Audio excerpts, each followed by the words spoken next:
You ask for a moment of silence, a national day of mourning, state of emergency, but I cannot feel urgency when you in the same breath ignore domestic terrorism, children shot in church, black women murdered every month, another name, because an assumed penis between her legs offends your sense of righteous white dignity.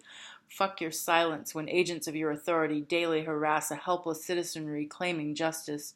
Freddie Gray, Trayvon Martin, Mark Brown, Eric Garner, Tamir Rice, Azell Ford, all your lies are designed to keep us silent white voices, only expected to rise in symphony or sympathy with victims of terrorism, but only if the one holding the gun is brown. Too many moments of silence not requested but forced, sometimes at gunpoint, but also in exchange for meager wages, respectability, a job to feed a family, necessary medical care, peace, or privacy. Easy to ask for silence when you have the privilege to ignore the price.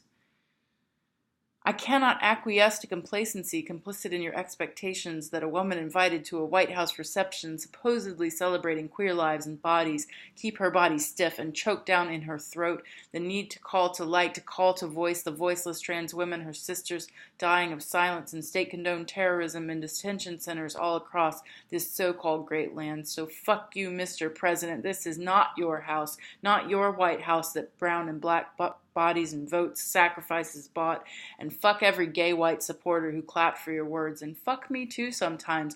Fuck the words that stay silent in my throat, the support I am sometimes too chicken shit to offer, benefiting as I do from a privileged place in a genocidal state that denounces terrorism even as we lock up black boys and women, made desperate by a system that has forgotten them so utterly. It is time to take responsibility for colonial oppression that is not historical or politely metaphorical, but real in the way we co-opt dark-skinned figures who talk a certain way or promise racial unity. No, we do not deserve unity. It is time for humility, time to put black and brown voices center stage, listen to rage and indignation, and respond with actual change. Step down out of leadership positions and instead of demanding silence, have the guts to actually listen when our crimes are listed, have the decency to give the millions we have wronged that time a day in court of public opinion where we can say as white people, as people too comfortable with being supreme, I am sorry, and I do not expect you to forgive these sins.